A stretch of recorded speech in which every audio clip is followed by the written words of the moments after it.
BMW. 여기 계신 어떤 분들 중에는 저건 그냥 자동차 브랜드의 하나지 라고 생각하시는 분들도 계실 겁니다. 그렇지만 여기 계신 어떤 분 중에는 저게 바로 내 미래의 드림카야, 나의 프라이드야 라고 생각하시는 분들도 고개를 저는 형제들이 더 많네요. 네. 질문 좀 바꿔볼까요? 여러분은 어느 날 갑자기 제가 이 BMW i8을 타고 교회에 온다라고 한번 생각을 해보십시오. 와, 우리 전도사님 너무 멋있어. 세상에 저 BMW i8을 타고 오다니 라고 생각해주는 분들도 계시겠지만, 또 여러분들 중에 어떤 분들 중에는 아니 전도사님이 돈이 어디 있다고 저런 차를 타고 오지? 아니 교회 전도사가 저런 차를 타고 돼? 그런 생각을 하시는 분도 계시지 않을까 싶습니다. 우리 조금만 더 질문을 한번 확장해 볼까요? 그리스도인은 저런 고가의 차를 타도 괜찮을까요? 안 괜찮을까요? 아마 이 질문은 기독교의 경제관 혹은 기독교인의 윤리관과 관련된 질문이기 때문에 교회 모임에서 우리 청년들이, 그리스도인 청년들이 한번 이야기해볼 법한 그런 주제입니다. 그러나 오늘은 거기까지 가지 않고 이 질문의 전제에만 초점을 좀 맞추고 싶습니다. 사람들은 왜 고가의 차를 타고 싶어 하는가? 왜 고가의 차가 꿈의 상징처럼 여겨질 때가 있는가? 라는 그 질문입니다. 좀 부담되니까 없앨게요. 단순히 개인의 욕심이라고 치부하기에는 우리가 사회로부터 받는 영향력이 참 많은 것 같습니다. 사람들에게 내가 어떻게 보이는 것이 중요하고, 그래서 우리는 조금 더 외모를 멋지게 보이려고, 그리고 특히 제 기억에 저는 20대 나오기 전에 늘 항상 거울을 보고 나왔던 것 같아요. 요새는 그러진 않지만 조금 좀 더 어떻게 보면 좀 잘 보일까 막 그런 생각도 많이 했던 것 같고, 또한 우리가 살아가는 현대 자본주의 시대는 연봉의 숫자가 행복에 비례한다라고 생각을 하기 때문에 우리는 사람들에게 내가 어떻게 비춰지는가, 내가 어떤 차를 타고 있는가, 내 연봉이 얼만가, 연봉의 숫자가 얼만가, 그런데 본의 아니게 신경을 많이 쓰고 살아가는 것 같습니다. 그러나 예수 그리스도를 믿는 우리들에게는 이 세상의 삶은 잠깐이요, 우리에게는 영원히 돌아갈 본향이 있다는 것을 믿는 우리 그리스도인 청년들에게는 사실 우리의 겉모습이 어떻게 보이느냐가 중요한 것이 아니라 우리의 내면이 어떠한 것인가가 더 중요하다는 것을 여러분들이 기억했으면 합니다. 왜냐하면 사람은 외모를 보지만 우리 하나님께서는, 우리 여호와 하나님께서는 사람의 마음의 중심을 보시기 때문이죠. 여러분이 지금 어떠한 옷을 입건 간에, 혹은 여러분들의 어떠한 눈빛으로 나를 바라보고 있건 간에 하나님께서는 지금 여러분들의 마음 중심을 바라보고 계십니다. 우리의 중심을 보시는 하나님, 그렇기 때문에 우리가 해야 하는 중요한 과제가 하나 있다면 지금 우리 삶의 중심에 무엇을 남길 것이냐 하는 것입니다. 내가 어떻게 보이는 것이 더 중요한지, 내가 어떤 차를 타는 것이 더 중요한지, 내가 미래에 어떤 연봉을 받게 될 것인지가 아니라 우리 마음의 중심에 무엇을 남길 것이냐. 왜냐하면 사람들은 우리들의 겉모습을 보지만 하나님께서는 우리 안에 진정한 우리 자신, 우리 내면의 중심을 바라보시기 때문이죠. 그렇다면 우리는 어떻게 우리의 내면을, 우리의 중심을, 우리의 진정한 우리를 가다듬을 수 있을까요? 어떻게 잘 살아갈 수 있을까요? 여러 방법이 있겠지만 이번 학기에 우리 청년 여러분들과 함께 나누고 싶은 것이 하나 있습니다. 바로 BMW가 아니라 MWM입니다. MWM, Mark with Mark인데요. 무슨 뜻일까요? Mark with Mark. Mark your life. 여러분의 삶에 흔적을 남기십시오. 뭐로 흔적을 남길까요? With the gospel according to Mark. 마가복음으로 우리 삶에 흔적을 남기자.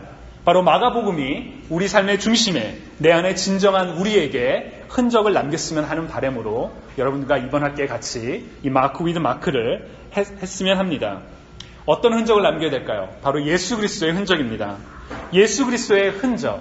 우리 삶에 예수 그리스도의 흔적을 남기는 가장 쉬운 방법은 예수 그리스도가 어떤 삶을 살았는지 그 삶을 알아보고 그 삶 그대로 쫓아가는 삶이겠죠. 예수 그리스도께서 걸으신 길을 생각해보며 그 발자국을 따라 걷다 보면 어느새 우리 삶에, 우리의 영혼에 바로 예수 그리스도의 흔적이 남겨지리라고 생각합니다. 그래서 여러분들과 이번 학기에 같이 마가복음을 함께 읽으며 예수 그리스도의 삶에 대해 생각해보며 Mark with Mark, 바로 이 삶을 살아봤으면 합니다. 오늘 개강 예배를 시작으로 중강 예배까지 우리에게는 총 13번의 모임이 있습니다. 아마 중간에 부흥회 때문에 한 번은 못하게 될지도 모르겠어요. 그러나 그 13번의 예배로 우리가 모일 때마다 우리가 함께 마가복음을 읽으며 예수 그리스도의 삶을 생각하며 쫓아가려고 합니다. 그런데 일주일에 단 한 번, 금요일에 모여서 마가복음을 읽기만 한다면 조금 아쉽겠죠. 왜냐하면 우리 삶에는 주일과 혹은 교회에 오는 삶과 일상의 삶이 분리되는 경우가 많기 때문이죠. 우리는 보통 그런 사람들을 썬데이 크리스천이라고 부릅니다. 주일에 교회에만 오면 왠지 거룩한 것 같고 왠지 경건한 것 같고 평소에 보이지 않던 인자한 미소를 보이면서 오셨어요. 반갑습니다. 라고 인사를 하지만 예배가 끝나고 차를 몰고 돌아가는 그 순간에는 아니 저 사람은 왜 저 따위로 운전을 하는 거지? 아 오늘 누가 정말 마음에 안 들었어. 막 이런 생각을 한다든지 혹은 내가 제일 잘났어. 라는 그런 이기적인 삶을 살아가는 그런 때가 종종 있죠.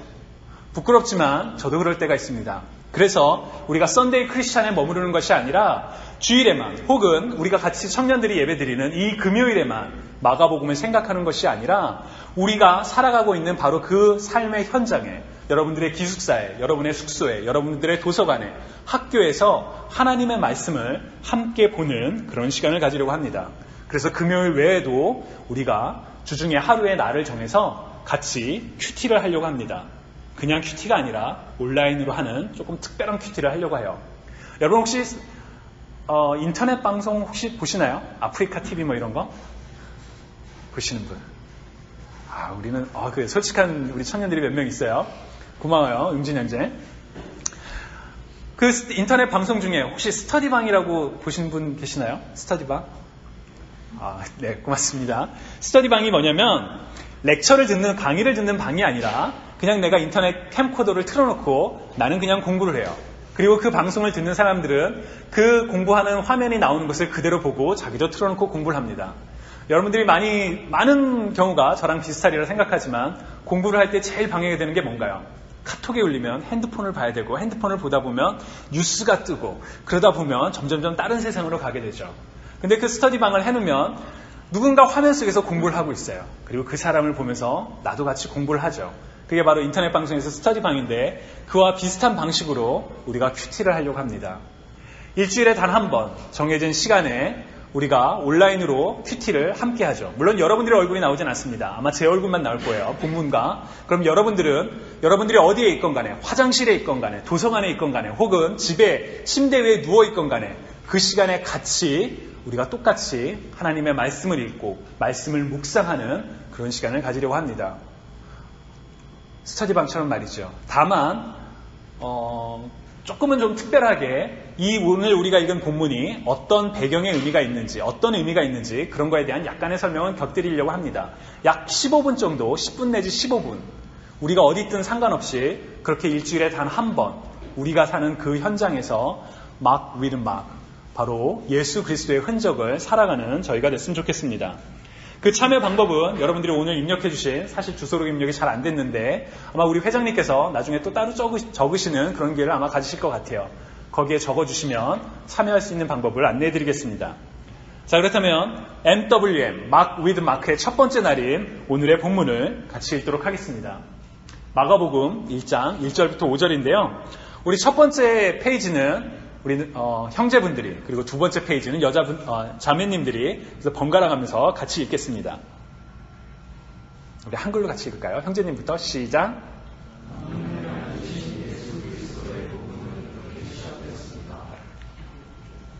자매님들이 시작.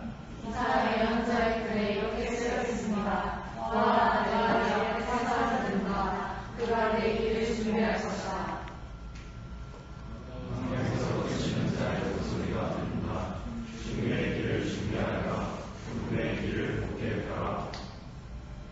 세례자 요한이 광야에 나타나서 죄 용서를 위한 회개의 세례를 선포하였습니다.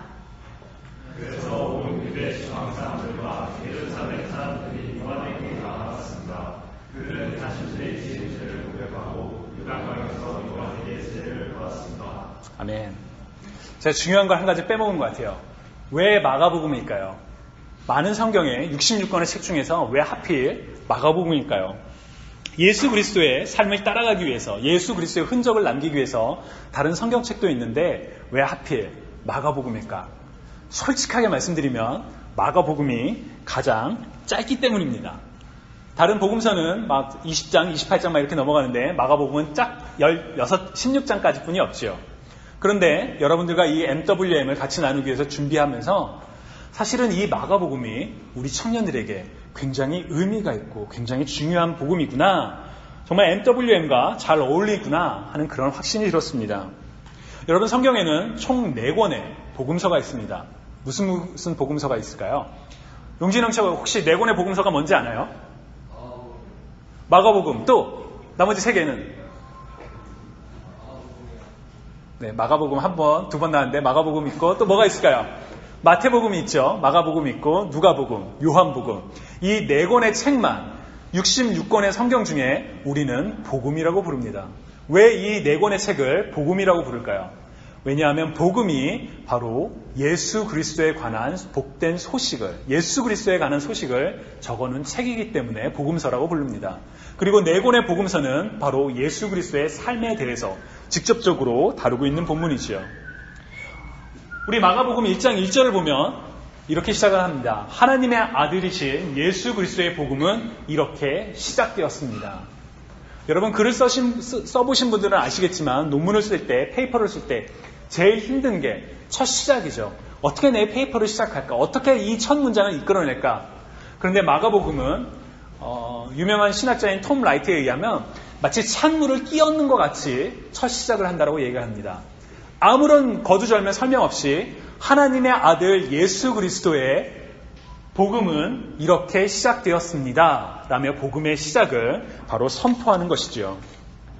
마가복음은 복음서 중에서 그 분량이 가장 짧지만 예수님에 대해서 다른 어떤 복음서보다도 가장 생생한 기록을 담고 있습니다. 왜 그러냐 하면 그리스도, 하나님의 아들로 오신 예수 그리스도가 인간으로서 고민하는 그 내용이 담겨있기 때문입니다. 하나님의 아들이기에, 신이기에 나와는 다른 존재야 라고 생각하기 쉽지만 마가복음에는 예수님이 괴로워하고 피로에 지쳐 힘들어하고 눈물 흘리며 고통받는 그런 모습들이 적나라하게 기록되어 있습니다. 마치 히브리서 기자의 고백처럼 우리와 같은 고민과 고통을 가지고 계신 예수 그리스도를 우리는 이 마가복음을 통해서 만나볼 수 있게 됩니다. 또한 마가복음이 우리들에게 큰 의미가 있는 이유는 마가복음은 다른 복음서들과 달리 실패하는 제자들의 모습을 다루고 있습니다. 여러분, 예수님이 택하신 12제자들 굉장히 특별하죠. 가톨릭 전통에서는 아예 성인으로 추앙을 하고 그 사람들에게 기도를 하는 경우도 있지만 우리와 다를 바 없는 그 12제자들, 그러나 우리는 왠지 그 사람들은 좀 특별한 사람일 거라 생각을 합니다. 그런데 마가복음에서는 그 사람들이 얼마나 실패를 하고 얼마나 연약을 하고 아무리 가르쳐도 이해하지 못하고 왜 저렇게 이상한 말을 하지, 그런 모습들이 적나라하게 기록되어 있습니다. 그리고 바로 그 연약한 그 제자들의 삶의 모습은 그렇게 연약함에도 부족함에도 불구하고 그들을 세워서 완전하고 강하게 만들어 가시는, 하나님의 사람으로 만들어 가시는 바로 그 내용이 기록되어 있죠. 그래서 마가복음은 우리들에게 큰 의미와 도전과 그리고 위로를 준다라고 생각합니다. 나는 지금 연약하고 나는 지금 부족하지만 마가복음의 그 내용을 쫓아가면서, 마가복음에 기록된 예수님과 예수님의 제자들의 흔적을 쫓아가면서 연약한 우리가, 부족한 우리가 하나님 안에서 강하고 완전해지는 그 모습을 우리가 바라볼 수 있게 되기 때문이죠. 그래서 우리 모두가 이번 학기에 동일한 마음으로 이 MWM에 참여했으면 좋겠습니다. 매주 금요일 잊어버리지 마시고 오실 때마다 우리가 마가복음 계속 진도를 나갈 거예요. 같이 그 마가복음에 있는 예수 그리스도의 삶의 흔적을 우리 마음에 새겼으면 좋겠습니다. 온라인으로 하는 그 큐티에서도 쉽진 않겠지만 그러나 그 10분, 15분 함께 참여하며 말씀을 읽는 우리 공동체가 됐으면 좋겠습니다. 하나님의 아들이신 예수 그리스도의 복음은 이렇게 시작되었습니다 라고 선포한 뒤에 마가는 이제 다음 이야기를 합니다. 그 내용은 바로 선지자 이사야에 의해서 예언됐던 기록인데요. 오늘 본문 2절과 3절에 이렇게 기록되어 있습니다. 보아라, 내가 내 앞에 사자를 보낸다. 그가 내 길을 준비할 것이다. 광야에서 외치는 자의 목소리가 들린다. 주님의 길을 준비하여라. 그분의 길을 곧게 펴라. 마가가 선지자 이사야의 예언을 인용한 이유는 예수 그리스도 곧 메시아가 이 땅에 오시는 것이 이미 먼 옛날에 선지자들을 통해 예언되어 있던 바로 그 약속된 일이 성취된 것입니다. 라는 것을 보여줄 뿐만 아니라 또 다른 중요한 의미가 한 가지 있습니다. 그것은 이 땅 가운데 하나님의 아들 예수 그리스도가 오셨을 때 그 길을 준비하는 손길이 필요하다는 것입니다. 그 역할을 감당했던 이가 바로 세례 요한이지요. 누가복음에서는 이 세례 요한이 어떻게 특별하게 출생하게 되는지를 자세히 다루지만 마가복음은 거기에는 관심을 가지지 않고 세례 요한이 선포한 그 메시지를 하나님의 아들이신 예수 그리스도의 복음의 시작은 이러합니다 라고 바로 뒤에 이야기를 합니다. 바로 오실 주를 위하여 주의 길을 예비하여라, 주의 길을 준비하여라, 이 부분에 초점을 맞추고 있는 것이지요. 여러분 혹시 집에 누군가를 초대해 본 적이 있으신가요? 한 번도 없진 않으시겠죠. 누군가를 초청하는. 여러분 알 것 다 아는 그런 친한 사람이 온다라고 생각하면 사실 지저분한 상태에서도 막 빨래가 널브러져 있고 먹던 음식이 그대로 떨어져 있어도 상관없이 우리는 사람을 부를 수 있습니다. 그러나 그 사람이 귀한 사람이라면, 특별한 사람이라면 준비를 하겠죠. 그 사람이 오기 전에 그 사람이 오는 길을 혹은 내 집을, 방을 정리를 하겠죠. 제 인생에서 가장 강렬하게 오실 그 일을 준비했던 경험이 한 번 있습니다. 바로 제 군대 때 시절인데요. 저는 공군사관학교에서 군 복무를 했었는데 공군사관학교에는 1년에 단 한 번 사관생도들의 임관식 때 대통령이 옵니다. 사단장도 아니고 별도 아니고 국방부 장관도 아닌 대통령이 오는 초유의 사태가 벌어집니다. 아마 우리 자매분들은 대통령이 오는 거가 대단하겠어 라고 생각하겠지만 군대를 갓 제대하신 분들이나 군대 경험이 있으신 분들에게는 이 대통령이 오는 사태가 얼마나 심각한 일인지 아마 잘 아시리라 생각합니다. 대통령이 방문한다는 것은 마치 천지가 흔들리는 것과도 같습니다. 군인들에게는 말이죠. 부대의 풀 한 포기조차도 그것을 다시 심기도 하고 제가 있는 부대는 3월 달에 임관식을 하는데 1월 달부터 대통령이 오시는 것을 준비합니다. 왜 그렇게 준비할까요? 그 방문하는 존재가 대통령이 한국의 국군 최고 통수권자인 대통령이 그만큼 특별하고 귀한 존재이기 때문이죠. 그리고 그 사람한테 잘 보이려는 마음 때문에 우리는 방문한 사람이 귀하면 귀할수록 준비를 철저히 합니다. 세례 요한이 기다리며 준비했던 오실 그이는 바로 하나님의 아들이었습니다. 세상의 그 어떤 권력자와도 비교되지 않을 정도로 강한 권력과 높은 바로 그 존재인 하나님의 아들이 오셨던 것이죠. 아마 여러분들 마음에는 대통령이 오는 게 무슨 상관이야, 하나님의 아들이 오는 게 2000년 전에 있었는데 나랑 무슨 상관이야 라고 생각하실 분들도 계실지 모르겠어요. 그럼 우리 질문을 좀 바꿔볼까요? 여러분의 집에 내일 아침 9시에 부모님이 오십니다. 그럼 여러분 무엇을 준비하실까요? 어떤 일을, 어떤 생각, 난 뭘 해야지? 그런 생각이 떠오르시나요? 부모님이 내 집에 절대 올 일이 없어 라고 감이 잘 안 오면 질문을 이렇게 바꿔보겠습니다.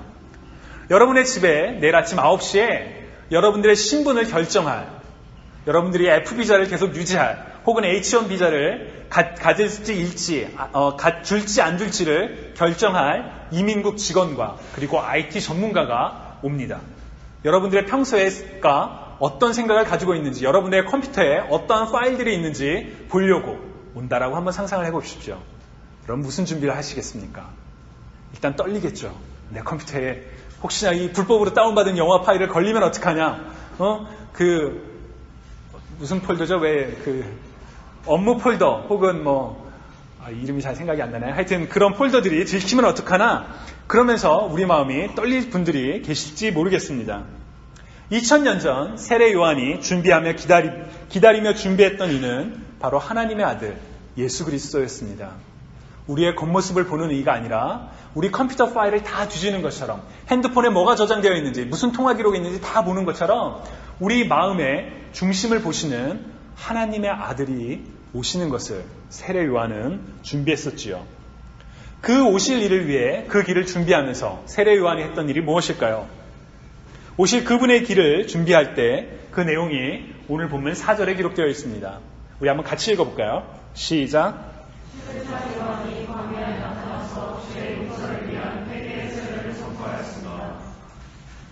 세례자 요한이 광야에 나타나서 죄의 용서를 위한 회개의 세례를 선포하였다라고 이야기를 하지요.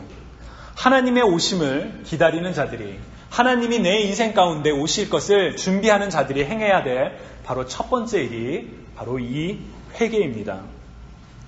여러분, 회개는 단순히 내가 잘못했어요 라고 말하는 것이 미안해, 내가 다시는 안 그럴게가 회개가 아닙니다. 회개의 그 원래 의미는 잘못된 길로부터 돌이키는 것, 한 사람의 마음을 바꾸는 것이 바로 진정한 회개를 의미합니다. 예를 들어 방안이 어질러져 있었다면 내가 방을 못 치웠네, 미안해, 지저분하지, 그게 아니라 방을 깨끗이 치우는 게 바로 회개입니다. 우리 마음 가운데 미움과 시기와 질투와 교만함과 같은 악한 마음이 있다면 내가 좀 부족했네, 미안해, 그게 회개가 아니라 그 미움의 마음을 버리고 그 시기와 질투의 마음을 버리고 교만함을 버리고 겸손하게 바뀌는 것, 그게 바로 진정한 회개입니다. 주님이 사랑하시는 여러분, 여러분은 여러분의 삶 속에서 진정한 회개의 삶을 살아가고 계시는지요? 여러분, 우리가 왜 회개를 해야 될까요? 그것은 바로 우리에게는 오실 이가 있기 때문입니다. 아무리 겉으로는 화려하고 화장을 잘하고 좋은 옷을 입고 있다 할지라도 그 겉모습을 보는 것이 아니라 우리 내면의 중심을 보시는 이가, 우리가 무슨 생각을 하며 하루하루를 보내는지, 우리가 무슨 생각을 하며 컴퓨터를 하고 스마트폰을 하는지 그 중심을 보시는 이가 계시기 때문에, 바로 그가 오시기 때문에 우리에게는 회개가 필요합니다. 여러분, 왜 회개가 중요할까요? 성경은 우리에게 분명하게 선포합니다. 내 이름으로 일컫는 내 백성이 그들의 악한 길에서 떠나 스스로 낮추고 기도하여 내 얼굴을 찾으면 내가 하늘에서 듣고 그들의 죄를 사하고 그들의 땅을 고칠지라. 하나님께서도 분명히 말씀으로 약속하십니다. 내 이름으로 일컫는 내 백성들이, 나의 자녀들이 그 악한 길에서 떠나 악한 길에서 돌이켜서 회개하여 하나님을 찾을 때 하나님께서 응답하신다라는 분명한 약속을 주시는 것이죠. 그래서 주의 길을 예비하는 첫 시작은 바로 회개입니다. 내 삶을 돌아보고 잘못된 삶을 살아왔다면, 잘못된 일을 하고 있다면 거기서부터 돌이키는 것, 그것이 바로 회개이고, 그것이 우리가 이번 학기에 마크 위드 마크 MWM으로 같이 나누면서 하게 될 첫 시작입니다. 여러분, 이 시간에 우리가 같이 회개의 기도를 좀 하는 시간을 가졌으면 좋겠습니다. 내 삶에 회개할 게 무엇이 있을까? 여러분, 한번 우리들의 삶을 돌아보며 겉모습이 아니라 내 마음의 중심을 보시는 하나님께서 나의 삶을 보신다면, 내 안에 부끄러움이 있다면 하나님 용서하옵소서, 하나님 내 죄를 용서하여 주옵소서, 하나님 내가 돌이키기 원합니다 라고 이 시간 우리 같이 기도하기 원합니다. 우리 눈 감고 같이 기도하면 좋겠습니다.